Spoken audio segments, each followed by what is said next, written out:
Lumang tinapay, gawin nating pudding. Hello mga ate, magandang araw! Andito na naman nga ang ating yung pabida-bida. Tara, samahan niya akong gumawa ng pudding. Mga lumang tinapay nga ito na hindi namin naubos at nilagay sa freezer. At ngayon nga, gagawin natin itong masarap na panghimagas. Naglagay nga ako dito ng 3 itlog at 1 lata ng gatas. At kahit anong gatas ay pwedeng gamitin, depende na lang kung anong gusto nyo. At pagkatapos ay nagdagdag nga ako dito ng condensed milk, pero kalahati lang yung nilagay natin dahil matapis na nga ito. Syempre, ayaw naman magka-diabetes ng atin nyo. Sobrang tamis na kaya niyan. At sinimot ko na nga yung laman para hindi naman sayang. Ay muntik na ngang umapaw dito sa aking lalagyan. Kaya naman kukuha tayo ng mas malaking lalagyan. O, diba? Dumami pa tuloy yung aking hugasin. At sinunod ko na nga itong mga lumang tinapay. Pero ginupit ko muna para mas madaling ma-absorb dito sa ating mixture.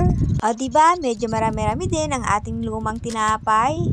At saka ko nga ito imimekos-mekos katulad niyan. At lalagyan din natin ng asin para balance ang lasa. At syempre magdadagdag tayo ng baking powder. At saka imimekos-mekos natin ulit. At maglalagay nga ako dito ng raisins or pasas. Pero hugasan ko muna ito at ilalagay sa mainit na tubig. At habang ibinababad nga natin sa mainit na tubig ang pasas ay maghahanda muna tayo ng lalagyan natin ng mixture. At nilalagyan ko nga ito ng margarine. At pagkatapos nga ng 10 taon ilalagay na natin yung pasas.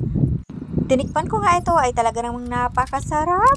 Okay na nga ito at ilalagay na natin dito sa ating mga baking pan. 2 baking pan nga yung nagamit ko dito dahil medyo marami-rami din yung nagawa ko. At syempre para maluto ay isalang na nga natin dito sa aking maliit na oven. At ito na nga ang resulta ng aking nagawang pudding. Tara, kain tayo!